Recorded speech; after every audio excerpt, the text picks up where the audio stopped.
Handicapper Steve here, handicapping the racing from Ascot Racecourse here on Saturday. It is July the 28th, 2018. It's King George Day from Ascot, and I'm going to look at the stakes races on today's program.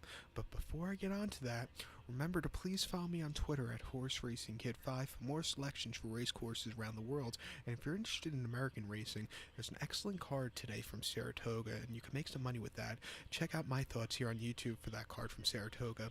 Also tomorrow, a really good card down the Jersey Shore at Monmouth. It's Haskell Day, so you can make some money there. Also, check out that preview. It's going to be up on YouTube hopefully in the next 24 hours or so.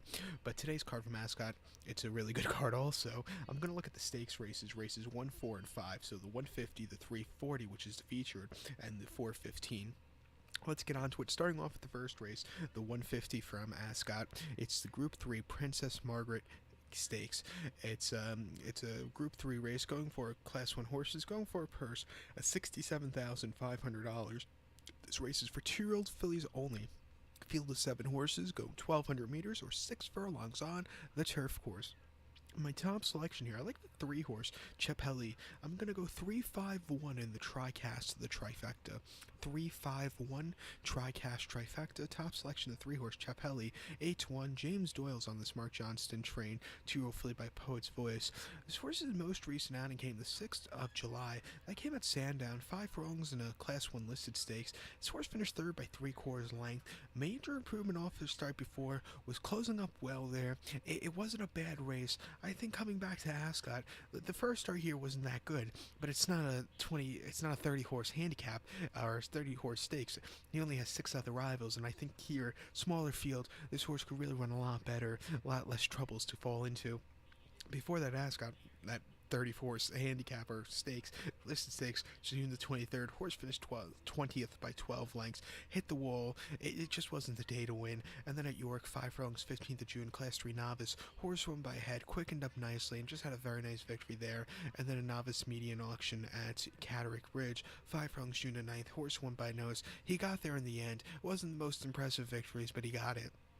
You know, I think the 1-horse Angel's Hideaway is going to get bet into the ground. I do fancy this horse a little bit, but you know, I want to find a price here in this race because these are 2-year-olds and they're very unexpected kind of horses, and I think the 3-horse Chapelli can, you know, get the victory here. So I'll take my chances at 8-1.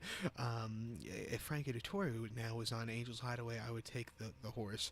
But with Robert Haviland up, not to knock him as a rider, I think Frank Editore is just a little bit better. But, you know, I'll go the other way. So to recap my selections for the first from Ascot, the 150, it's the Group 3 Princess Margaret Keeneland Stakes. Gonna go with the 3-horse Chapelli. Gonna go 3-5-1 in the TriCast of the trifecta. Remember, races 2 and 3, if you want those selections, you'll have to follow me on Twitter. So we're going to head over to race number 4 now, which is the 340, and it's the featured race of the afternoon. The 340, it's the Group 1 King George and Queen Elizabeth Stakes. It's a Class 1 race for Group 1 horses, going for a purse of just over $1.5 million. That's in the American currency. The exact currency, prize money in the American currency is $1,687,500. This race is for 3-year-olds and upwards here. Field of 8 horses going 2,400 meters or a mile and a half on the Ascot lawn, the turf course. My top selection here, I'm going to take a bit of a price here, the 6-horse Coronets. I'm going to go 6-1-2 in the TriCast of the trifecta. 6-1-2 TriCast trifecta. My top selection to 6-horse Coronet has a good chance, and I think Cracksman is going to have a good chance also if it rains a little bit. But my top selection to 6-horse Coronet. Olivier Pellier comes in from France to ride this John Gosden trained 4-year-old filly by Dubawi. Bring from barrier number 4.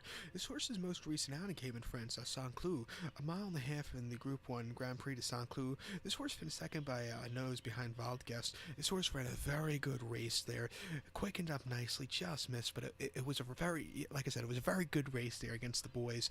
Before that at York, the 17th of May, a mile and a quarter in the Group 2 Middleton. This horse won by 1.5 lengths, sent off as a 2-1 favorite, could have won by more. It was just a very easy walk in the park first off the break there. It it doesn't get any easier than that there. And then before that, Ascot, a mile and a half in the British Champions Filly Mare Stakes. Horse finished third by 3 3/4 lengths. The ground was a little bit too soft, I think, for this horse's liking that day, and never really got into the race. And then before that, Doncaster facing the boys again in the St. Ledger. This horse finished fifth by 3 1/4 lengths, just kind of weakened out of it. I think the extra furlong and a half there probably got to this horse, really just couldn't keep up. And then at York in the Yorkshire Oaks, horse finished second by 5 lengths behind stablemate Enable, who won this race last year, by the way. This horse just wasn't catching that incredible filly. And then before then, the Irish Oaks, horse finished fourth behind Enable. Wasn't going to catch her again that day. If you're wondering if, like I said, if you're wondering if a filly won the race, they did last year. Enable, but this year, Enable, I believe, carried 119 pounds, something like that. This year, this filly, since she's four, she's carrying 130, so it's a little higher than usual than she's going to carry. But I think with the fast ground, she could really run a big one. Also, personally, I think the last race, that group of horses were a little bit tougher than this one, and I think this is a bit of a step down class for Coronet.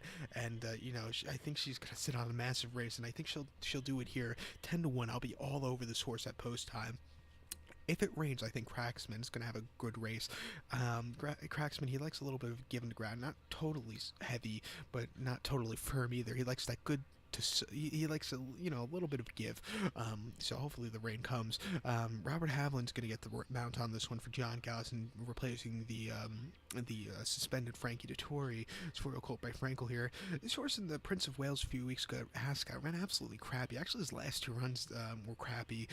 In the Prince of Wales, this horse finished second by 2 1/4 lengths, and according to John Gosson in the post-race interview, before the race, he kind of got, shall we say, excited because he saw the fillies walking back from the previous race, and like he said, he wasn't really concentrating onto the race, and he just, if you watched the replay, Frankie Dettori kept trying to get him into the race. He just wasn't really responding, wasn't really concentrating. It just wasn't his day to win. Before then, the Coronation Cup at Epsom, mile and a half, June the 1st. This horse won by a head, but he had, he hit the gate right before they jumped out of it. So the first quarter of a mile, he wasn't really concentrating there, and he was under the drive most of the straightaway. He got there in the end, but it wasn't the he got the victory, but it wasn't the most impressive. But before that, in Longchamp, a mile and a quarter in the Prix Gannet, this horse, it was his best race of the year. He won by 4 lengths, quickened up nicely, and beat a very good group of horses. Like I said, if it rains, he should really run a big one. If it doesn't, he's probably going to scratch. So, I'll take my chances with him here. He'll be used definitely on my TriCast, and he'll probably be used, I might do some exacta boxes or forecast boxes, 6-1, so I'll do the John Gosden exacta here. So to recap my selections now for the fourth from Ascot, the 340, it's the Group 1 King George and Queen Elizabeth Stakes. Top selection, I'm going to use the 6-horse Coronet, my best bet of the day, by the way. Going to go 6-1-2 in the TriCast of the trifecta. I'm also going to do an exacta here, 6-1. I might do a boxed 1-6, 6-1, whatever I decide to do. So now let's get on to race number 5 from Ascot, the fifth race to 4:15. It is the listed Pat Edery Stakes. It's listed stakes for Class 1 horses, going for a purse of $40,500. This race is for 2-year-olds only. Field of 6 horses, going the distance of ground here of 1,400 meters or 7 furlongs on the turf course. My top selection, I like the 2-horse Glorious Lover. Gonna go 2-4-5 in the TriCast of the trifecta. 2-4-5 TriCast trifecta. Top selection, the 2-horse Glorious Lover. Gial Massé on this Ed Walker trained 2-year-old colt here. Horse's most recent outing came the 9th of July. That came at Windsor. 6 furlongs in a Class 5 novice. His horse won by 3/4 length there.